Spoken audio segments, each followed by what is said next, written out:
Je pense qu'on devrait être passionné de notre rôle dans le corps du Christ. Quoi que Dieu vous ait appelé à faire, vous devriez le faire avec ferveur. Restez avec nous dans Jouissez de votre vie.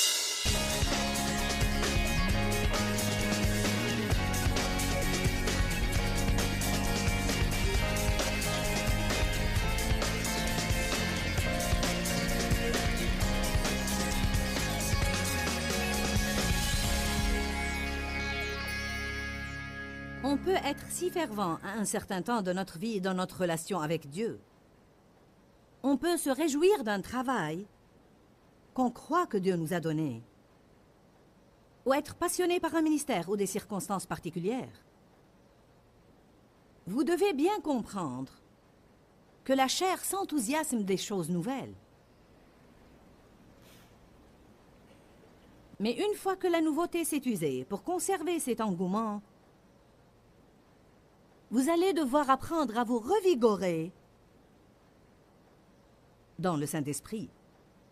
Ce que je veux vous montrer ce soir, c'est que Dieu n'est pas loué par des choses mortes, ni par une attitude morte, ni par une louange et un culte sans vie, ni par notre peu d'enthousiasme à faire notre travail. La Bible dit qu'on doit servir Dieu de tout notre cœur. Et ce qu'on fait, on doit le faire comme pour lui, sachant que notre récompense vient de Dieu et non pas des hommes. Nous reprendrons en détail ce verset plus tard. J'ai passé par une période où j'ai perdu mon enthousiasme. J'ai perdu mon ardeur, j'ai perdu ma passion pour faire ce que je fais. Je l'exécutais quand même, je n'allais pas abandonner, ni laisser tomber. Je suis une personne persévérante. Mais c'est tellement plus amusant quand vous vous en réjouissez. Et je suis bien contente de ne pas avoir abandonné. Il y a des périodes où on doit persévérer. J'ai trouvé que l'une des raisons pour lesquelles je me sentais de la sorte, c'était que le diable me harcelait et je devais prendre correctement l'autorité sur lui. Mais j'ai remarqué autre chose aussi, c'était que j'avais beaucoup laissé de choses perdre leur charme et devenir vieille et rancie, et c'était la même routine, même routine, même routine, même routine. Ce qu'il me fallait faire, c'est sortir de la barre et faire quelques nouveaux pas dans la foi. Je veux vous dire que Dieu a mis en vous un désir pour le changement et la variété. Dieu a placé en vous un goût pour la fraîcheur. C'est la raison pour laquelle il fournissait une manne fraîche chaque jour pour ses enfants quand ils traversaient le désert. Certains d'entre vous pourraient être stimulés par une nouvelle route pour aller au travail. Mais vous avez peur de vous perdre et vous prenez le même chemin chaque matin, chaque matin, chaque matin, et vous râlez et ronchonnez tout au long du parcours. J'en ai vraiment marre. Parce que vous voyez la même chose tout le temps. On doit faire ce qu'il faut pour rester enthousiaste. Prenez un mariage, par exemple. Peu importe à qui vous êtes marié. Si vous ne vous appliquez pas à votre mariage, il va devenir terne. Allez, je vous parle. Certains veulent que leur mariage les inspire, mais vous ne jouez pas votre rôle. J'en suis à la bonne partie de la prédication. J'ai dit, vous voulez que votre mariage soit stimulant, mais vous ne faites pas votre part. Vous ne pouvez pas être le conjoint passif et vous attendre à ce que l'autre soit toujours instigateur, qui entreprend toutes les démarches et fait tout ce qu'il faut faire. Certains d'entre vous rient et d'autres pas. Il y a une remarque que je voudrais faire ce soir et je vais vous la dire assez tôt. Je veux que vous partiez d'ici avec une nouvelle attitude. Et cette attitude, c'est « je refuse » de vivre sans passion et sans enthousiasme.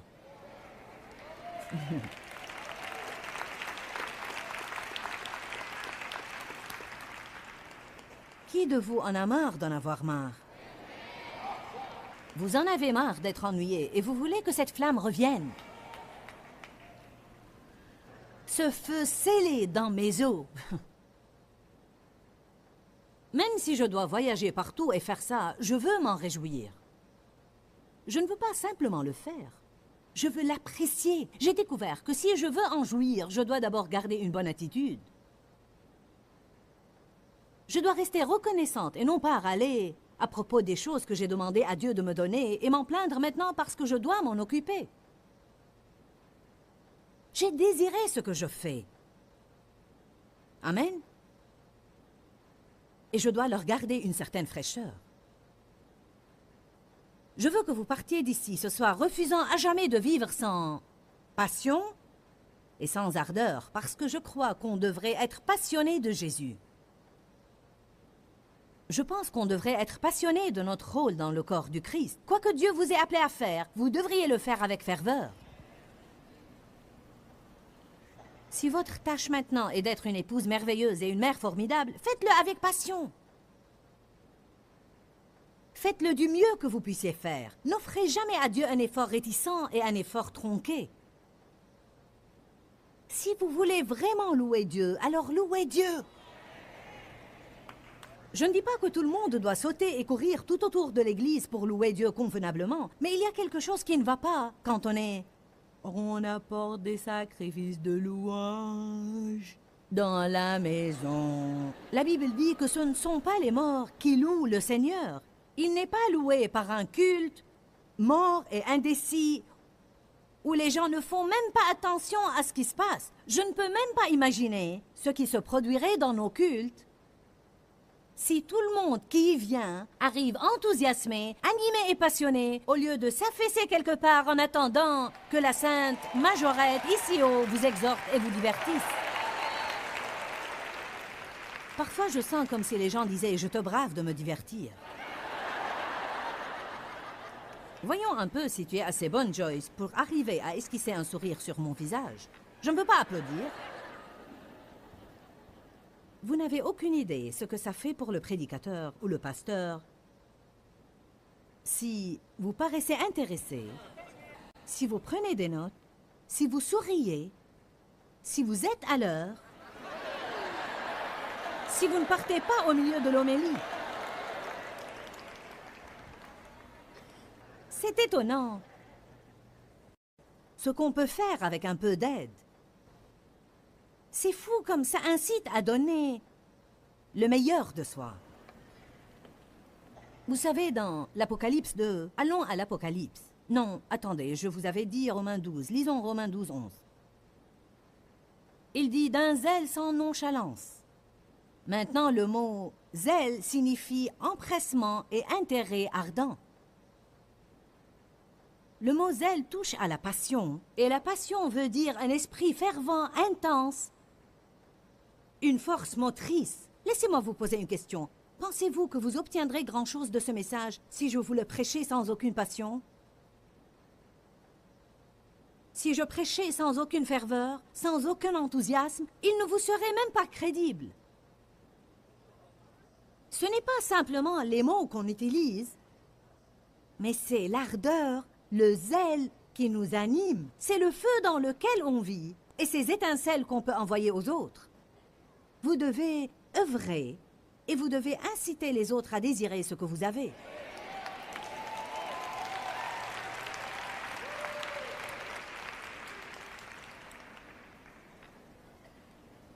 L'une des manières dont vous pouvez le faire, c'est d'être couramment de bonne humeur, avoir un visage souriant et d'agir en vous réjouissant de la vie.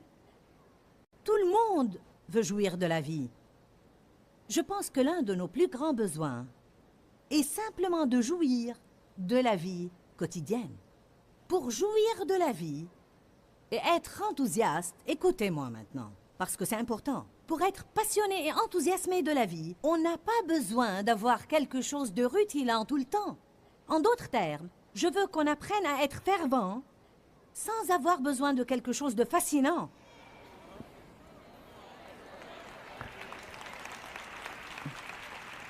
Et cela ne nécessite pas la puissance du Saint-Esprit pour le faire. Je crois qu'une personne non croyante peut être enthousiasmée face à quelque chose de captivant. Qu'en dites-vous si votre vie consiste à conduire dans l'embouteillage, aller au travail, faire son boulot, rentrer chez soi, faire la vaisselle, préparer le repas, tondre le gazon, aller au lit, se lever, aller au travail? Vous avez intérêt à avoir la plénitude du Saint-Esprit. Je crois vraiment que Dieu nous a surnaturellement oints. Écoutez-moi ce soir. Je crois que Dieu nous a surnaturellement oints pour mener une vie quotidienne ordinaire, mais avec une joie intense, avec passion et zèle, parce que il est notre joie. On devrait être heureux parce qu'on ne va pas en enfer. Je veux dire, un beau jour, Jésus va déchirer le ciel oriental, et si vous n'êtes pas heureux d'être sauvé maintenant, vous le serez alors. C'est précisément pourquoi, quand Jésus a envoyé les disciples 2 à 2, et ils sont revenus réjouis car les démons leur étaient soumis au nom de Jésus, il leur a dit, ne vous réjouissez pas de ce que les esprits vous sont soumis, mais de ce que vos noms sont écrits dans le livre de vie de l'agneau. On doit vivre avec passion. La passion est une force motrice. Elle nous motive. Elle dit « Fini la maîtrise des sentiments sur nous ». Lorsque vous êtes passionné de quelque chose, ça vous conduira à faire des choses que vous n'auriez jamais cru pouvoir faire. J'ai fait des sacrifices et j'ai fait des choses dans ce ministère au cours des 27 dernières années que je n'aurais jamais pensé que je pourrais faire. Pourquoi? Parce que Dieu a mis en moi un désir profond et je me réjouis d'être dans le ministère et d'aider les gens. C'est un désir fort ou une dévotion à quelqu'un ou à une activité. Je veux que les personnes qui travaillent pour moi aient la passion. Je ne veux pas 500 têtes qui se montrent chaque matin. Je veux que les gens viennent enthousiasmés comme s'ils voulaient être là. Je ne veux personne en route avec moi qui ne veut pas être là. Alors que je grandissais, mon papa avait des problèmes et je remercie Dieu qu'il a, finalement, à l'âge de 80 ans, donné sa vie à Jésus et qu'il est un homme changé. Mais quand je grandissais, la situation chez nous était très violente. Beaucoup de sévices, d'alcoolisme et toutes sortes de problèmes. Je me rappelle d'une chose qui m'a déconcertée et c'était qu'il me semblait que mon papa ne voulait jamais que je fasse quoi que ce soit d'amusant. S'il me le permettait parfois, il me faisait comprendre qu'il ne le souhaitait pas. Eh bien, ce que je ne peux pas supporter jusqu'à ce jour, c'est que quiconque fasse quoi que ce soit pour moi s'il ne le désire pas, véritablement. Je peux vous dire quelque chose? Dieu le ressent de la même manière. Il ne veut pas qu'on fasse des choses par exigence religieuse ou par obligation. Il veut qu'on le serve de tout notre cœur. Il veut qu'on prie parce qu'on aime prier et non pas parce qu'on pense qu'on aura des ennuis avec Dieu si on ne prie pas. Il ne veut pas que vous lisiez un chapitre de la Bible chaque jour juste par devoir et pour y mettre votre temps. Il veut que vous étudiez la parole parce que vous savez que c'est votre vie. Il ne veut pas que vous donniez par devoir. Il ne veut pas qu'un certain prédicateur vous embête au point où vous donnez juste pour que le type se taise ou la femme se taise. Il veut que vous donniez car vous le désirez. Il veut que vous donniez parce que vous l'aimez. Je pense qu'on doit examiner nos motivations. Non seulement ceux qui sont ici, bien sûr, mais les millions qui regardent cette émission à la télé.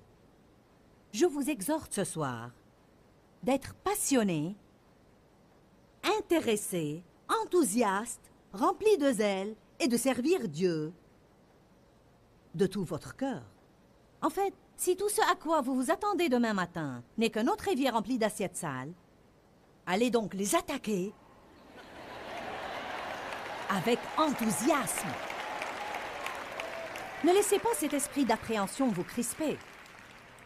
Je déteste ces assiettes. Je ne veux pas me lever. Lessive, faire les courses. Allez, vous avez la puissance du Saint-Esprit. Cette attitude n'est pas digne de vous. Je n'essaye pas de gonfler les gens. Je veux pouvoir sortir dans la rue et je veux pouvoir reconnaître qui est chrétien et qui ne l'est pas sans avoir à vérifier l'autocollant sur votre pare-choc. Et même après cela, me demander pourquoi les gens l'ont sur leur voiture. Je pense qu'on doit pouvoir regarder quelqu'un et dire « Je parie qu'il est sauvé ». Allez, on est censé être différents, des lumières, dans un monde de ténèbres. Je vais vous dire quelque chose. Je l'ai prêché souvent ces derniers temps parce que je vous assure que ça marche et c'est la vérité. Vous serez surpris à quel point vous vous sentirez plus heureux si vous prenez l'habitude de sourire. Vraiment, lorsque vous souriez, vous pouvez littéralement sentir votre morale remonter. Tout simplement.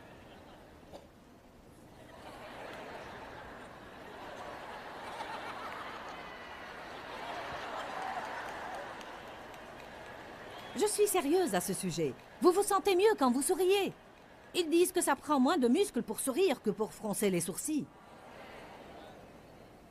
Si vous êtes jeune et vous froncez les sourcils jusqu'à vos 60 ans, vous allez être désolé. Parce que vous allez vous regarder dans le miroir un jour et tous ces muscles vont être morts et il n'y aura rien à faire.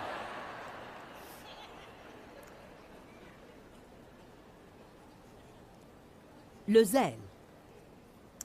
Romains 12, 11. D'un zèle sans nonchalance et sans paresse,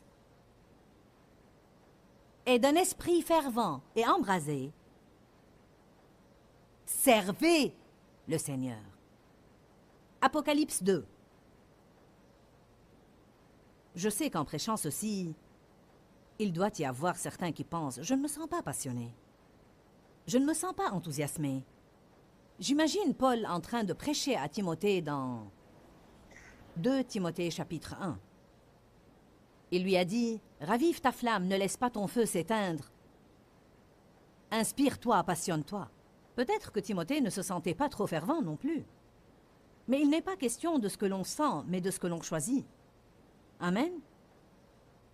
Je n'ai pas toujours envie de me lever ici et prêcher passionnément, et agir avec ardeur et enthousiasme. Mais est-ce que je peux vous dire quelque chose? Quand je le fais, je me sens beaucoup mieux après. Je ne vous demande pas de le faire pour quelqu'un d'autre ou pour prétendre, mais je vous dis que c'est la volonté de Dieu que vous le serviez passionnément et avec enthousiasme. Apocalypse 2.2 dit « Je connais tes œuvres et ton activité, ton travail laborieux, tes tourments et ta persévérance, ainsi que tes soucis et ta patience.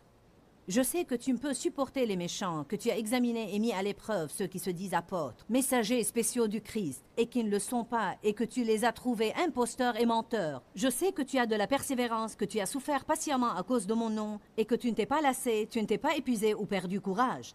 Mais j'ai contre toi cette seule chose, c'est que tu as abandonné ton premier amour. » Je pense qu'on prend toujours ça pour dire que les gens se sont écartés du Christ, et certainement... En partie, c'est ce que cela pourrait signifier. Mais Dieu m'a mis ce verset sur le cœur aujourd'hui, alors que je méditais et je me préparais pour cette homélie, parce qu'il me semble qu'il parle de quelqu'un ici qui...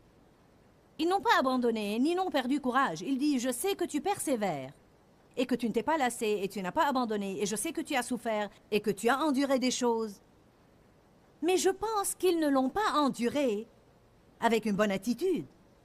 Ils n'ont pas souffert avec... Il y a différentes manières de passer par des épreuves. Qui de vous le sait? Il y en a ceux qui éprouvent des difficultés, mais tout le monde partout sait qu'ils éprouvent ces difficultés. Ils racontent à tous les coins de rue toutes leurs peines et combien ils souffrent et à quel point c'est dur.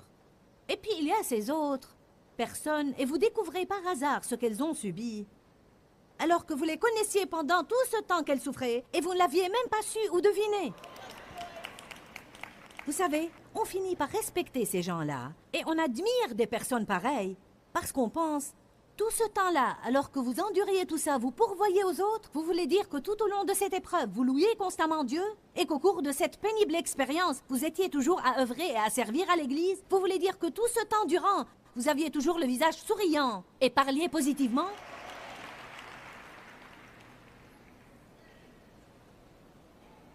On doit apprendre à persévérer et parfois à souffrir en silence, et ne pas toujours faire que tous les autres soient malheureux, parce qu'on passe nous-mêmes par un mauvais temps. Tu as abandonné ton premier amour. Je pense qu'il disait peut-être, tu ne t'es pas lassé, et tu n'as pas abandonné, mais tu as perdu ton enthousiasme. Tu ne te réjouis plus vraiment de me servir comme tu le faisais. J'espère que ce que je dis touche certains ici ce soir, Parce que je pense que franchement, on en arrive au point où on pense « Éternel, je ne sais pas ce qui ne va pas avec moi. » Mais je ne suis plus passionnée. Je me sens comme si je ne fais que passer par la routine. On va à l'église comme ça. On va à l'église comme ça. Je lis ma Bible, je parle en langue, je prie et je prophétise.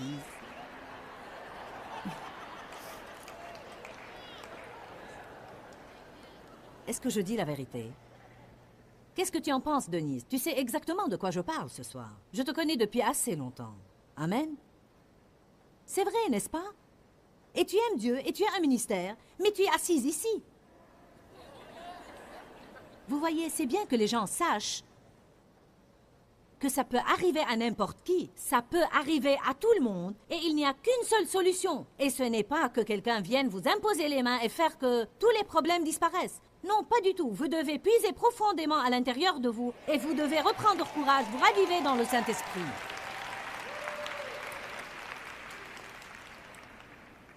J'ai entendu une dame dire quelque chose récemment qui m'a vraiment frappée. Je ne sais pas si vous en recueillerez la même chose que moi, mais elle a dit « Ne laissez pas ce qui était autrefois votre miracle devenir un mémorial. » Et un mémorial est un monument en pierre ou en bois, mort et froid, qui se tient là pour vous rappeler quelque chose qui était vivant autrefois.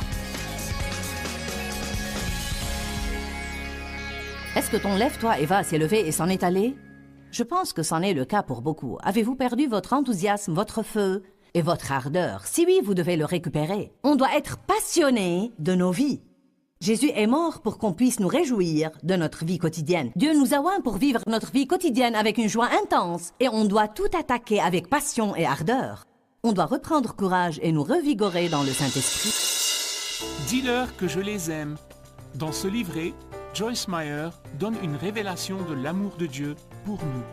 Pour obtenir ce livret gratuitement, écrivez-nous à Joyce Meyer, boîte postale 40095-6300 Larnaca, Chypre.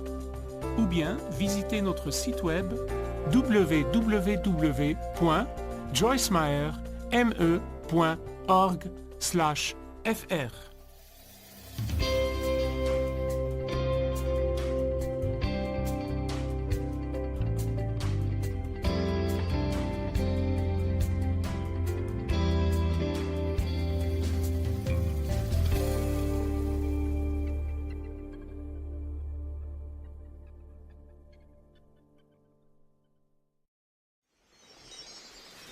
Comment peut-on servir Dieu passionnément quand nos cœurs sont pleins de haine et d'amertume l'un envers l'autre? Comment peut-on servir Dieu passionnément quand on se moque d'autres religions parce qu'elles ne sont pas comme nous? Restez avec nous dans Jouissez de votre vie.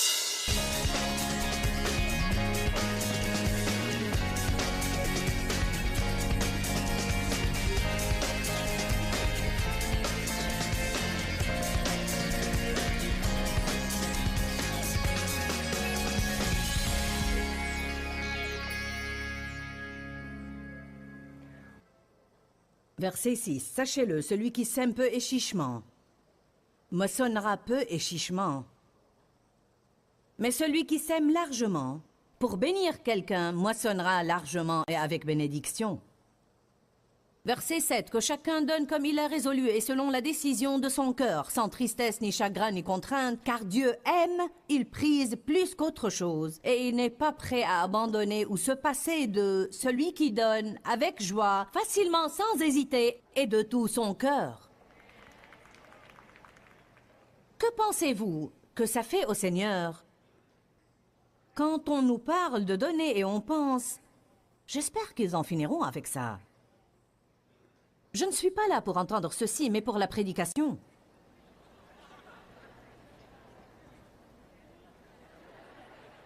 Je suis juste en train de vous aider. Où en êtes-vous? Je vais vous le prêcher. Dieu aime celui qui donne avec joie. Il ne se plaît pas de ceux qui le font comme s'ils étaient obligés ou comme si on les saurait de... Si on doit être poussé à donner, quelque chose dans notre cœur ne va pas. Allez à Jacques 1, 26. Nous entrons dans le sujet maintenant. Ça va faire des étincelles.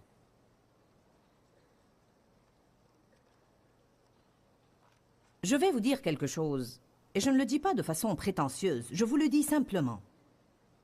J'étais l'une des personnes les plus égoïstes et égocentriques qu'on puisse trouver dans le monde. Je donnais des offrandes, mais ça ne venait pas de mon cœur. J'ai appris comment devenir une personne qui donne de son cœur. Je ne donne plus, je suis devenue une donatrice. Et il y a une différence. Ça a apporté plus de joie dans ma vie que vous ne pourrez jamais l'imaginer. Parce que la seule chose qui fait que vous ne soyez plus soucieux de vous-même, c'est d'avoir vos pensées occupées par ce que vous pouvez faire pour les autres. Allez, maintenant, je dois prêcher ceci à quelqu'un ce soir. J'ai dit, il n'y a qu'une seule chose qui va garder nos pensées détachées de nous-mêmes, et c'est de les cibler exprès sur ce qu'on peut faire pour quelqu'un d'autre. Et j'ai appris à demander à Dieu quotidiennement, « Seigneur, montre-moi ce que je peux faire pour quelqu'un d'autre. » S'il ne dit rien, alors c'est moi qui suggère quelque chose, parce que je ne vais pas vivre sans donner. Finalement, il y a environ 15 ans de cela, j'en ai eu marre de moi-même. Moi, et moi alors. J'ai dit, je ne veux plus penser à moi, parler de moi, entendre parler de moi, ne m'occuper que de moi. Certains ne se rendent pas compte pourquoi ils sont malheureux, et c'est simplement parce qu'ils sont égoïstes et égocentriques et tout absorbés par eux-mêmes, et ils n'ont aucun zèle ou enthousiasme pour quoi que ce soit parce qu'ils sont leur propre monde. Allez, je prêche bien. Je vais aller à l'église et recevoir ma bénédiction. Avez-vous prié pour le prédicateur et pour le groupe responsable du culte avant? Avez-vous encouragé ceux qui gardent vos petits chaque semaine dans la garderie? Avez-vous souri aux autres? Vous savez de quoi je parle. On a tous besoin d'entendre ça. Si vous n'en avez pas besoin, je me le prêcherai à moi-même. Jacques 1, versets 26 et 27. Que quelqu'un comprenne cela ce soir.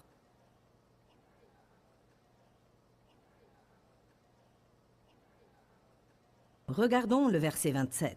Le culte externe, la religion manifestée par des actions visibles, pure et sans tache devant Dieu notre Père, consiste en ceci.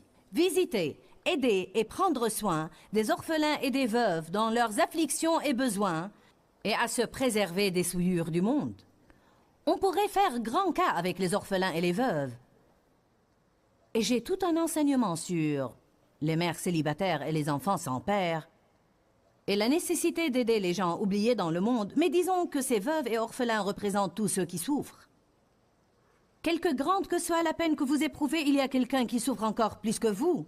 Et quelle que soit la taille de votre problème, il y a quelqu'un dans ce bâtiment qui a un problème plus grand que le vôtre. Et savez-vous comment résoudre votre problème? Faites quelque chose pour eux.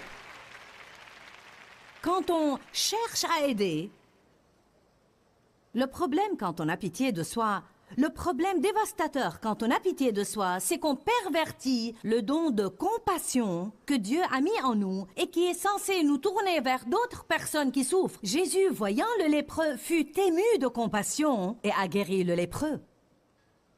Quand on prend ce don de compassion qui est en chacun de nous, parce que 1 Jean dit que si vous voyez votre frère dans la foi, dans le besoin, ne fermez pas votre cœur à toute compassion. Car si vous le fermez, comment pouvez-vous dire que l'amour de Dieu vit et demeure en vous? Comment pouvez-vous dire que vous aimez Dieu que vous ne voyez pas si vous n'aimez pas votre frère que vous voyez?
les gens n'ont aucun enthousiasme et aucun zèle parce qu'il y a trop de querelles puantes, de jugements et de critiques dans l'Église.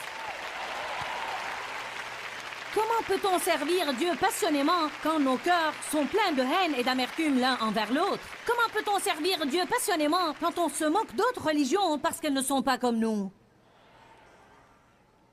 Ces choses empoisonnent notre vie spirituelle. Mais on n'était pas comme ça quand on a été sauvés.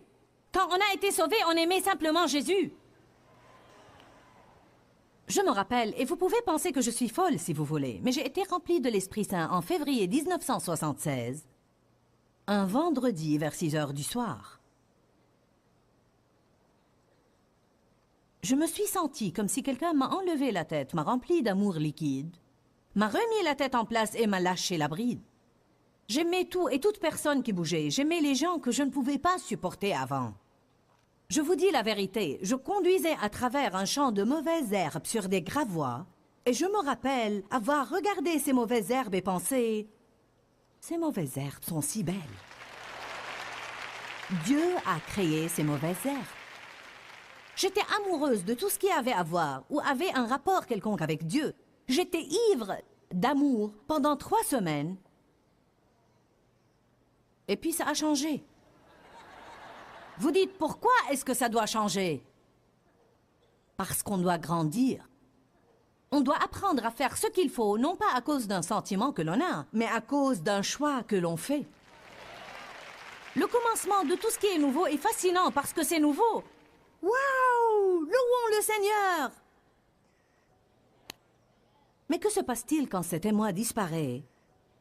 Et personne n'est désormais captivé par votre nouvelle chose. Et personne n'apprécie désormais votre nouvelle chose. Et vous n'avez plus que vous, Dieu et beaucoup de travail dur. Et des personnes qui ne vous apprécient pas et ne se soucient en rien de ce que vous faites.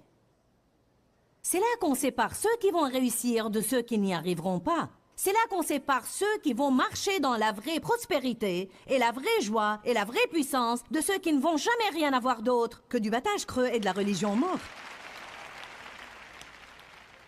Y a-t-il quelqu'un qui me comprend ce soir?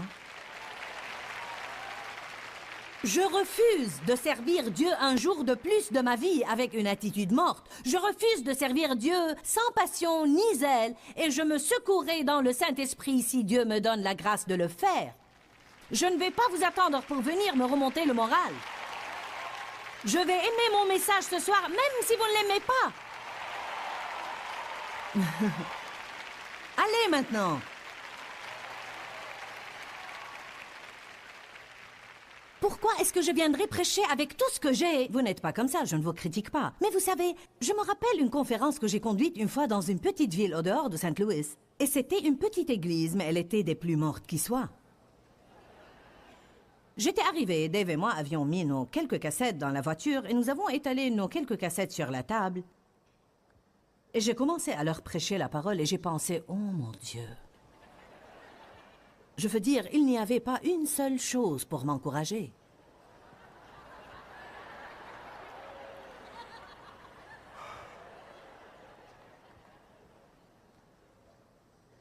Et quand c'était terminé, et croyez-moi, je regardais ma montre ce soir-là. Quand je commence à regarder ma montre pour voir l'heure qu'il est, et je sais que je suis dans l'embarras. Quand c'était fini, j'ai pensé, Dave me dira combien de cassettes on a vendues et ça m'encouragera. Ce que je vous dis est la vérité. Je lui ai demandé, alors chérie, combien de cassettes a-t-on vendu? Il a dit, aucune, mais quelqu'un en a retourné une.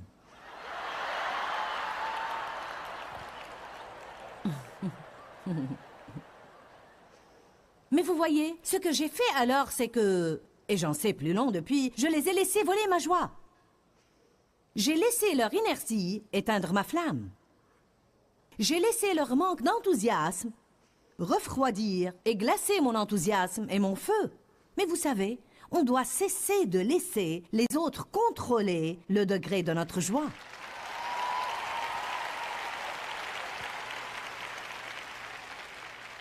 Vous entendez ce mot tout le temps ces jours-ci. Codépendant, codépendant. Savez-vous ce que signifie être codépendant?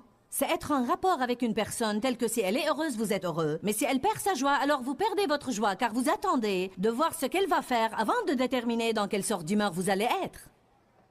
Dieu ne veut pas qu'on vive de la sorte. Vous n'êtes pas comme ça. Mais j'en suis venue au point où je pense, vous savez, ce que j'ai, je l'ai de Dieu. J'ai étudié et j'ai travaillé 4-5 heures sur cet enseignement il y a 2 semaines et je l'ai tapé à la machine. Et puis j'ai demandé à ma secrétaire de le relire. Et puis j'ai passé 2 ou 3 heures dessus encore aujourd'hui. Alors pourquoi devrais-je décider s'il est bon ou pas de la mine des gens? Amen? Par conséquent, je vais me secouer et me reprendre. Je vais faire ce que David a fait. Je vais reprendre courage dans le Seigneur. David a dit qu'il a repris courage. Alors, qu'allez-vous faire s'il n'y a personne autour de vous pour vous encourager? Allez-vous laisser votre feu s'éteindre et perdre toute votre passion et votre zèle et vivre avec un stupide esprit de dépression et de découragement sur vous toute votre vie? Ou allez-vous dire, arrière de moi, Satan, sors de ma vie. J'ai la passion, moi. Si vous restez ardent, vous savez, le diable aime les trucs morts. Le diable aime les choses mortes. Il aime une attitude morte. Il aime une religion morte. Il aime une louange morte. Il aime des œuvres mortes. J'ai lu un article une fois qui parlait de la marche selon l'amour. Rester incandescent, ardent et ravivé dans l'amour. Et vous savez, on réfère au diable de différentes manières, mais parfois vous entendez qu'on l'appelle Belzéboul, le seigneur des mouches. L'auteur disait même une mouche idiote et assez maligne pour ne pas aller se poser sur un poêle ardent. Qui de vous saisit mon message ce soir? Est-ce que je peux vous dire quelque chose? La louange ardente sortira le diable hors de votre vie. L'amour ardent. Faire quelque chose pour quelqu'un d'autre, sans tenir compte de vos sentiments du moment. Vous pouvez avoir si mal que vous sentez comme si vos tripes vont s'affaler à terre. Et beaucoup de personnes dans de telles périodes se retirent, soignent leurs plaies, s'attristent sur leur sort, prennent ce don de compassion et voilà qu'avancent tous les démons de l'enfer.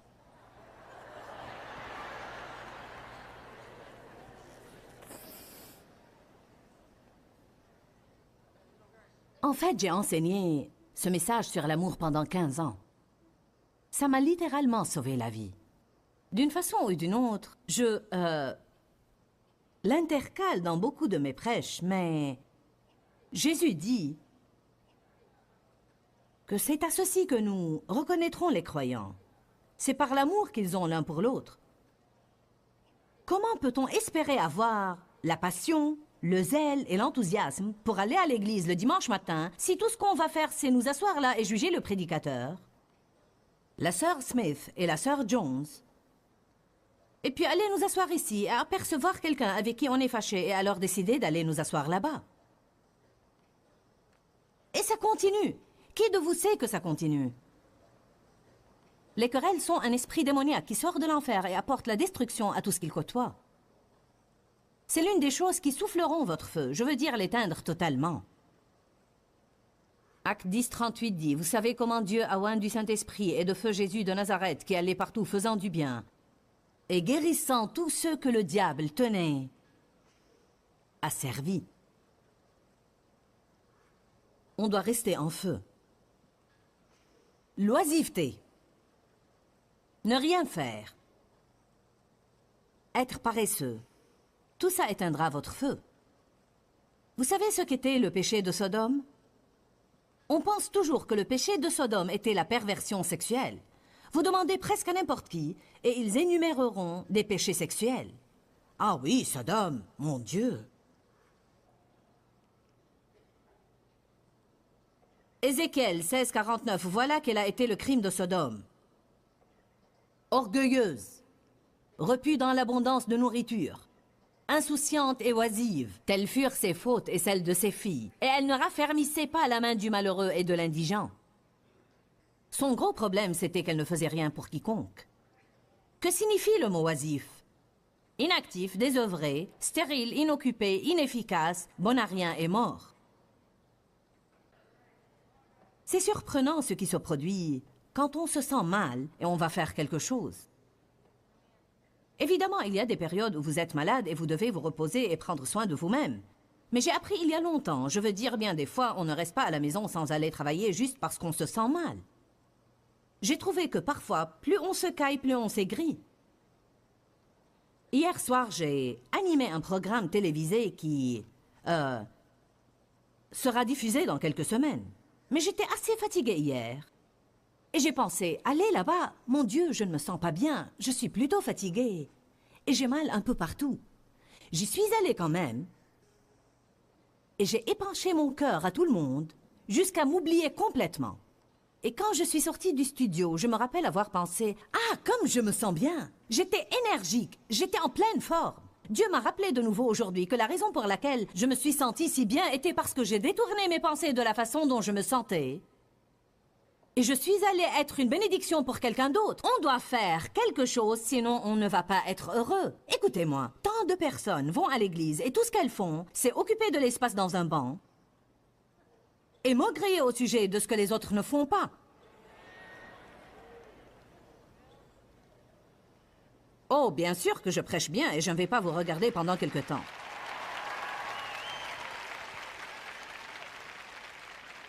« 20% des gens font 80% du travail ou 100% du travail. Et ils deviennent exténués et surmenés.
Parce que chacun ne fait pas sa part.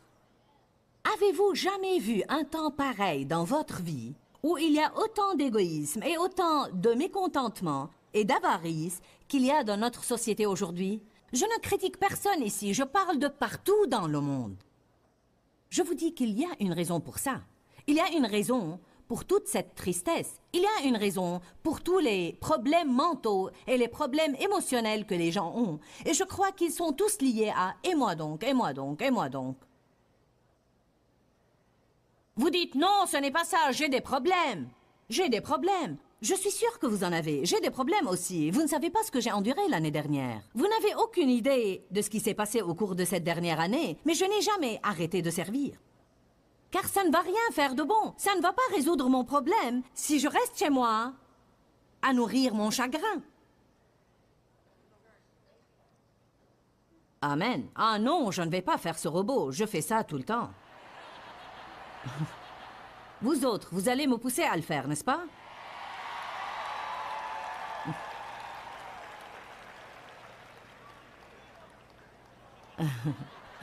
Qu'est-ce qu'il a dit?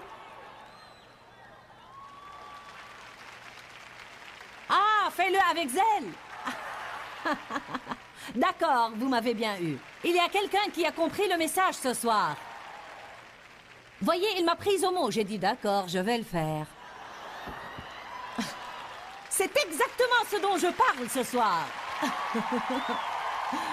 Oh. Bon point, c'est un bel exemple juste là. C'est exactement le genre de choses dont je parle. D'accord.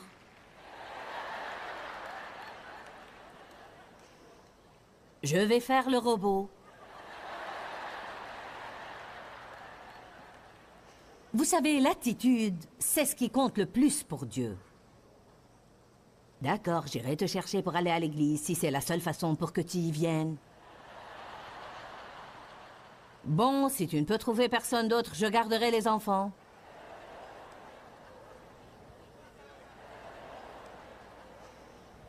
Oh là là. Je dois encore aller au supermarché. Je ferais mieux d'aller prier, sinon le prédicateur va me demander où j'étais. Et voilà. Oh Dieu. Oh Dieu. Quel intérêt pensez-vous que ça va avoir? Dieu regarde au cœur. Savez-vous ce que le Seigneur m'a dit une fois? Honnêtement, je me rappelle exactement où j'étais chez moi, quand Dieu essayait de m'enseigner ces choses. Il m'a dit, je ne veux pas que tu me donnes une chose de plus par devoir. Si tu ne veux pas faire quelque chose pour moi, alors ne le fais pas. Je préférerais que tu me dises, Éternel, je ne veux pas le faire, plutôt que tu le fasses avec une attitude fausse. Amen? Ah, je suis encouragée à faire le robot maintenant.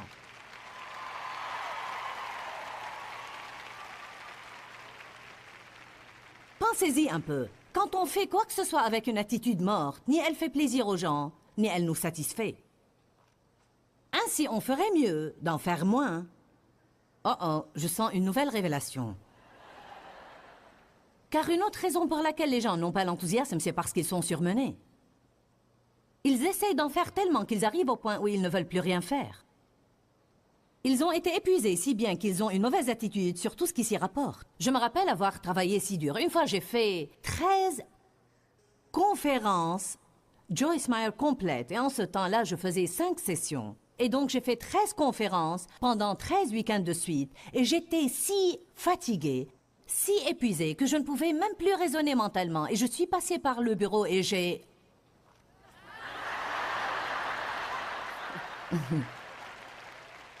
Oui, c'est vrai. Quelqu'un m'a dit quelque chose à propos de Joyce. J'ai dit, ne me parle plus des ministères de Joyce Meyer. Je ne veux pas qu'on parle des ministères de Joyce Meyer. Est-ce que ton lève-toi Eva s'est levé et s'en est allé? Je pense que c'en est le cas pour beaucoup. Avez-vous perdu votre enthousiasme, votre feu et votre ardeur? Si oui, vous devez le récupérer. On doit être passionné de nos vies. Jésus est mort pour qu'on puisse nous réjouir de notre vie quotidienne. Dieu nous a oints pour vivre notre vie quotidienne avec une joie intense. Et on doit tout attaquer avec passion et ardeur. On doit reprendre courage et nous revigorer dans le Saint-Esprit. Pourquoi, Seigneur, pourquoi? Dans ce livret, Joyce Meyer nous enseigne à travers la parole comment être délivré de la confusion. Pour obtenir ce livret gratuitement, écrivez-nous à Joyce Meyer, boîte postale 40095-6300 Larnaca, Chypre. Ou bien visitez notre site web www.joycemeyer.org/fr.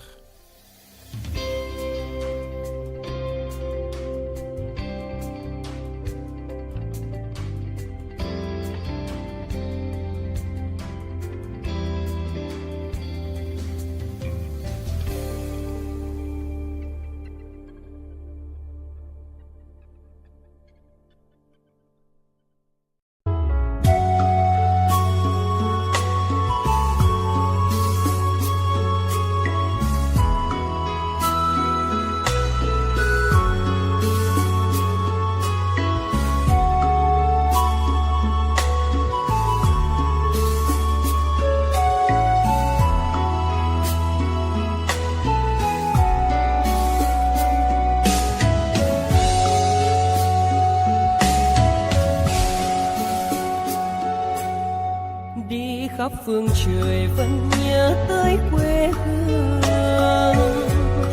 Người về đây thăm làng Trù quê mẹ và làng Sen quê cha, xúc động bồi hồi người rơi giọt lệ. Thương mái nhà tranh, thương đất mẹ nghề,